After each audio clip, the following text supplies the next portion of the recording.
नमस्कार मित्रों, RVIS PCS classes में आप सभी का हार्दिक स्वागत है। आज हम इतिहास विषय के एक महत्वपूर्ण टॉपिक बौद्ध धर्म पर चर्चा करेंगे। बौद्ध धर्म में गौतम बुद्ध के जीवन के बारे में विशेष चर्चाएं होंगी।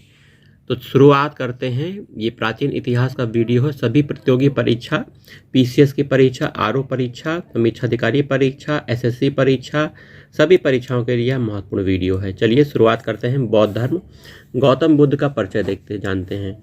तो गौतम बुद्ध बौद्ध धर्म के प्रवर्तक महात्मा बुद्ध का जन्म नेपाल की तराई में कपिलवस्तु लुम्बिनी ग्राम के शाक्य क्षत्रिय कुल में 563 ईसा पूर्व में हुआ था। गौतम बुद्ध की माता का नाम महामाया, पिता का नाम शुद्धोधन था। जन्म के 7वें दिन माता का देहांत हो गया। सिद्धार्थ का पालन पोषण उनकी मौसी ने किया था। उनकी मौसी का नाम प्रजापति गौतमी था। 16 वर्ष की अवस्था में सिद्धार्थ का विवाह हो गया था। सिद्धार्थ का विवाह शाक्य कुल की कन्या यशोधरा से हुआ था, जिसका बौद्ध ग्रंथों में अन्य नाम बिंबा गोपा भद्द कच्छना मिलता है। सिद्धार्थ से यशोधरा के एक पुत्र पैदा हुआ था, जिनका नाम राहुल था। शारीरिक समस्याओं से व्यथित होकर सिद्धार्थ ने 29 वर्ष की अवस्था में ग्रह को त्याग कर दिया था। 29 वर्ष की अवस्था में जो ग्रह त्याग किया था गौतम बुद्ध ने, इस घटना को बौद्ध धर्म में महाभिनिष्क्रमण कहा जाता है। महाभिनिष्क्रमण। ग्रह त्याग के उपरांत सिद्धार्थ अनोमा नदी के तट पर अपने सिर को मुड़वाकर भिक्षुओं का कासाय वस्त्र धारण करा था। उन्होंने 7वें वर्ष तक वे ज्ञान की खोज में इधर उधर भटकते रहे। सर्वप्रथम वैशाली के समीप अलार कलाम, सांख्य दर्शन के आचार्य का नाम है अलार कलाम नामक सन्यासी के आश्रम में आए। इसके उपरांत वे उरुवेला, जो कि बोध गया में है, उरुवेला के लिए प्रस्थान किया, जहां उन्हें कौंडिन्य आदि 5 साधक मिले। 6 वर्ष तक अथक परिश्रम और घोर तपस्या के बाद 35 वर्ष की आयु में वैशाख पूर्णिमा को एक रात पीपल, जिसे वट कहते हैं, पीपल वृक्ष के नीचे निरंजना, जिसे पुनपुन नदी भी कहते हैं, निरंजना नदी के तट पर सिद्धार्थ को ज्ञान प्राप्त हुआ। इसी दिन से वे तथागत कहलाए। तो तथागत हो गए गौतम बुद्ध। ज्ञान प्राप्ति के बाद गौतम बुद्ध के नाम से प्रसिद्ध हुए। उरुवेला से बुद्ध सारनाथ का प्राचीन नाम ऋषिपत्तनम एवं मृगदाव यहाँ आए। उन्होंने 5 ब्राह्मण सन्यासियों को अपना प्रथम उपदेश दिया। तो ऋषिपत्तनम सारनाथ में पहला उपदेश दिया था इन्होंने, जिसे बौद्ध ग्रंथ में धर्मचक्र प्रवर्तन नाम से जाना जाता है। बौद्ध संघ में प्रवेश सर्वप्रथम यहीं से प्रारंभ हुआ। महात्मा बुद्ध ने तपश एवं कालिक नामक 2 शूद्रों को बौद्ध धर्म का सर्वप्रथम अनुयायी बनाया। बौद्ध ने अपने जीवन का सर्वाधिक उपदेश कौशल देश की राजधानी श्रावस्ती में दिया था। तो बुद्ध ने अपना सर्वाधिक उपदेश कौशल देश की राजधानी श्रावस्ती में दिया था। उन्होंने मगध को अपना प्रचार केंद्र भी बनाया। बुद्ध के प्रसिद्ध अनुयायी शासकों में बिंबिसार, प्रसेनजित और उदयन थे। बुद्ध के प्रधान शिष्य उपाली और आनंद थे। सारनाथ में ही बौद्ध संघ की स्थापना हुई थी।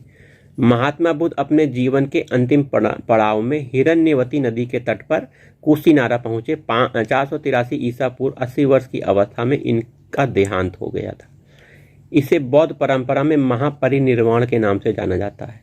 मृत्यु से पूर्व कुशीनारा के परिव्राजक सुभक्ष को उन्होंने अपना अंतिम उपदेश दिया था। सुभक्ष को अपना अंतिम उपदेश दिया था। महापरिनिर्वाण के बाद बौद्ध के अवशेषों को 8 भागों में विभाजित किया गया।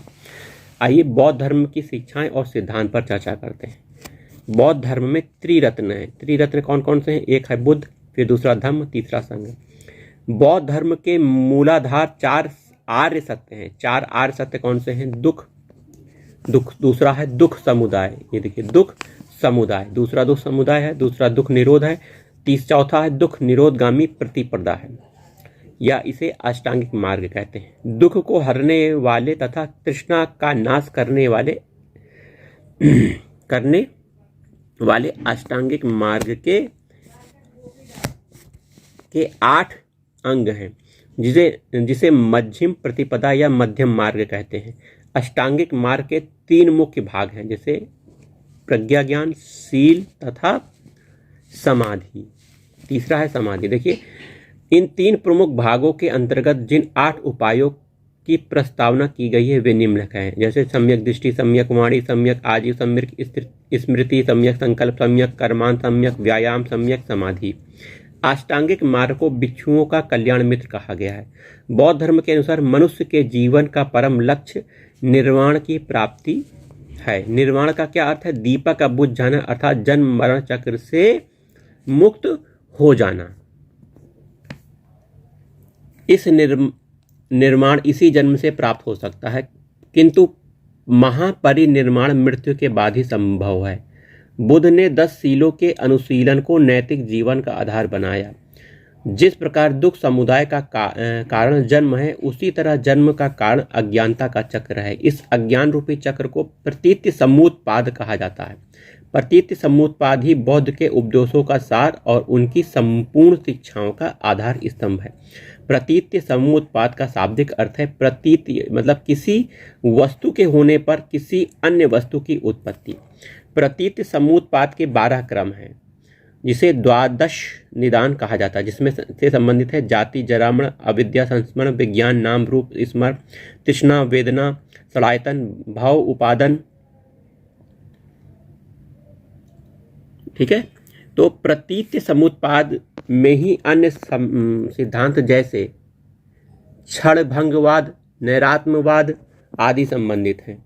बौद्ध धर्म मूलतः अनीश्वरवादी है, मतलब ईश्वर को नहीं मानता है। मूलतः अनीश्वरवादी, वस्तुतः बुद्ध ने ईश्वर के स्थान पर मानव प्रतिष्ठा पर बल दिया।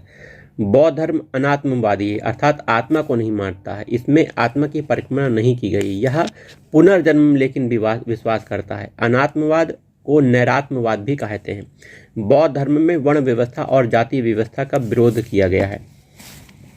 बौद्ध संघ का दरवाजा हर जातियों के लिए खुला था। स्त्रियों को भी संघ में प्रवेश का अधिकार था। इस प्रकार वह स्त्रियों के अधिकार का हिमायती था। संघ की सभा में प्रस्ताव नत्ती का पाठ होता था। प्रस्ताव पाठ को अनुशासन सावन कहते थे, अनुशासन कहते थे। सभा को वैध कार्यवाही के लिए न्यूनतम संख्या कोरम 20 थी। संघ में प्रविष्ट होने को उपसंपदा कहते थे। बौद्ध संघ का संगठन गणतंत्र प्राणी पर आधारित था। संघ में चोर, हत्यारों, ऋणी व्यक्तियों, राजा के सेवक, दास, रोगी व्यक्तियों का प्रवेश वर्जित था। बौद्धों के लिए महीने के 4 दिन अमावस्या, पूर्णिमा, 2 चतुर्थी दिवस उपवास के दिन होते थे। अमावस्या, पूर्णिमा, 2 चतुर्थी दिवस में बौद्ध धर्म में उपोषथ, रोया, श्रीलंका मेद के नाम से जाना जाता था। बौद्धों का सबसे पवित्र महत्वपूर्ण त्यौहार बैसाख पूर्णिमा, जिसे बुद्ध पूर्णिमा के नाम से जाना जाता है।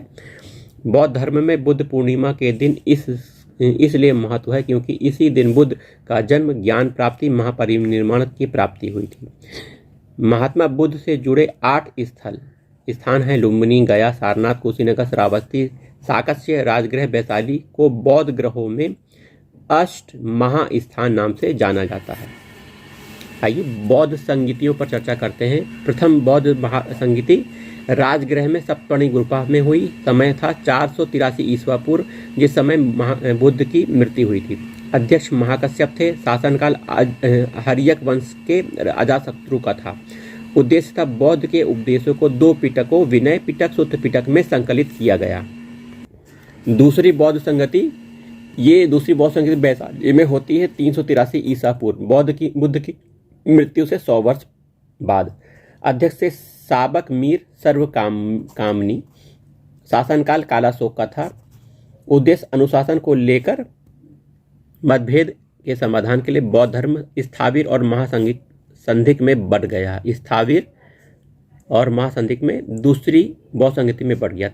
तीसरी बौद्ध संगति पाटलिपुत्र में होती है 251 ईसा पूर्व में। मोगलीपुत्र अध्यक्ष होते हैं। अशोक मौर्य वंश के शासनकाल में होता है। इसमें संघ भेद के विरुद्ध कठोर नियमों का प्रतिपादन करके बौद्ध धर्म को स्थायित्व प्रदान करने का प्रयत्न किया गया। धर्म ग्रंथों का अंतिम रूप प्रदान किया गया तथा तीसरा पिटक अभिधर्म पिटक को जोड़ दिया गया। चौथी बौद्ध संगति कश्मीर के कुंडलवन में होती है, लगभग ईसा की प्रथम शताब्दी में होती है। वसुमित्र अध्यक्ष, अशोक घोष उपाध्यक्ष। शासनकाल होता है कनिष्क का, कुषाण वंश के शासक कनिष्क हैं। उद्देश्य बौद्ध धर्म को दो संप्रदाय हीनयान और महायान में विभाजन यहाँ पे हो जाता है।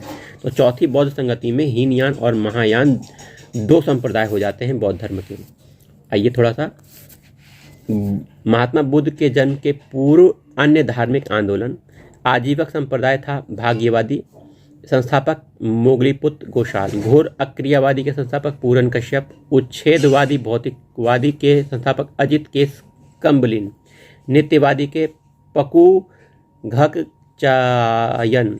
संदेहवादी संजय बेलदुपुत्र। महावीर का नाम निगंठनाथ पुत्र।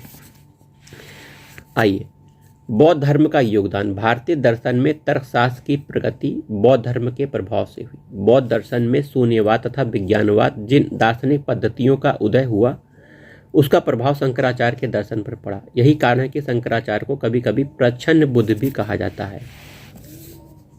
बौद्ध धर्म की सर्वाधिक महत्वपूर्ण देन भारतीय कला स्थापत्य के विकास में रही। सांची, भरहुत, अमरावती के स्तूपों, अशोक के शिला स्तंभों, कार्ले की बौद्ध गुफाएं, अजंता एलोरा बाग बराबर की गुफाएं बौद्ध कालीन स्थापत्य कला चित्रकला श्रेष्ठतम आदर्श हैं। बुद्ध के अस्थि अवशेषों पर भट्टी, दक्षिण भारत, भट्टी में निर्मित प्राचीनतम स्तूप को महास्तूप की संज्ञा दी गई है। गांधार शैली के अंतर्गत सर्वाधिक बुद्ध मूर्तियों का निर्माण किया गया। संभवतः प्रथम बुद्ध मूर्ति मथुरा कला के अंतर्गत बनी। बुद्ध के जीवन से संबंधित बौद्ध धर्म के प्रतीक देखिए। जन्म जो महात्मा गौतम बुद्ध का हुआ था उसका चिन्ह प्रतीक क्या है? कमल और सांड है। ग्रह त्याग का प्रतीक है घोड़ा। ज्ञान का प्रतीक है पीपल, बोधि वृक्ष कहा जाता है। निर्माण, महात्मा बुद्ध के निर्माण का प्रतीक है पद चिन्ह। मृत्यु का प्रतीक है स्तूप।